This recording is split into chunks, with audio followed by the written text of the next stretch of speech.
All right, welcome back. So before the break, you saw the complicated legal case of Jim Duncan, a father from Florida behind bars who says he was wrongfully convicted of aggravated child abuse over 2 decades ago. But this Monday, Duncan's new lawyer, armed with fresh evidence, takes the case to an appellate court. Let's bring in our legal guys, Avery Friedman, a civil rights attorney and law professor joining us from Cleveland. Good to see you. And Richard Herman, a New York criminal defense attorney and law professor joining us from Las Vegas. Good to see you as well. Okay, so Avery, you first.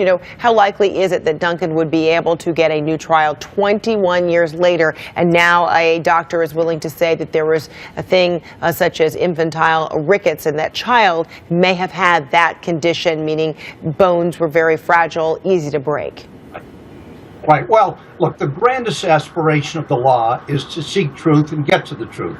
The difficulty here is that the arrest was predicated on a lie of the mother-in-law, and then you had the expert testimony of Dr. Mark Morris, who ascribed the injuries as broken bones. And again, you couple that with the grandmother or the mother-in-law, and that's where the conviction is. The problem in the case is that there is one expert, and he has been advancing this idea that you can't tell infantile rickets in an x-ray, that you can't see that it's healing rather than broken bones. The problem with that is that in case after case, and I've looked at the cases from New Jersey to Illinois, and courts basically have discredited that testimony. So number one, he should get a hearing, but number two, I think it's unlikely, unfortunately, that he's going to be successful in this effort to free himself.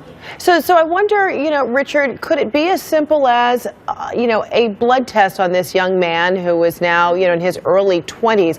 Would there be anything in his blood testing that would help substantiate definitively whether he had infantile, rickets, and that alone might be what this family needs to help prove the case in the favor of Mr. Duncan?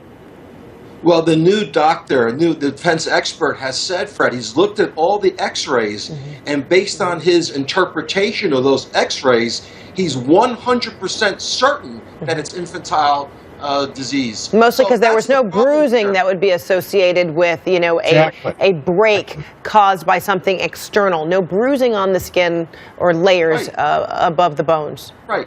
And the problem is the grandmother lied.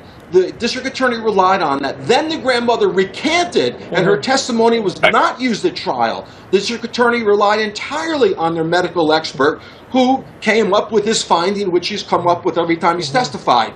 The defense attorney did not have this testimony when he went to trial. And under Florida law, 2 grounds to reverse a conviction, Fred. Ineffective assistance of counsel means the defense attorney blew it, and newly discovered evidence. Will the Appellate Division think this diagnosis of infantile rickets is newly discovered evidence? That's the test. We'll see what happens. So, Avery, how complicated is it when a testimony that might have been used to help convict someone many years later or even after the fact is then recanted? What about the believability of the recanted statement as opposed to the original statement that, further indicts somebody? Great question. Oh, right. The mother-in-law first said that he did it, and then she said he didn't. I see no value in her testimony. The fact is, though, that you need to look, and I think this is where prosecutors are going to go. You're going to look at the expert testimony of the expert that the Duncan family is going to use. No court that I have found, and again, I've looked at different states, it may be out there, but I haven't found one court that buys the theory that's being advanced by the defense here. And while he should get the hearing, Frederica, I just don't think that it's going to be successful. Wow. And so, Richard, Fred, what do you think?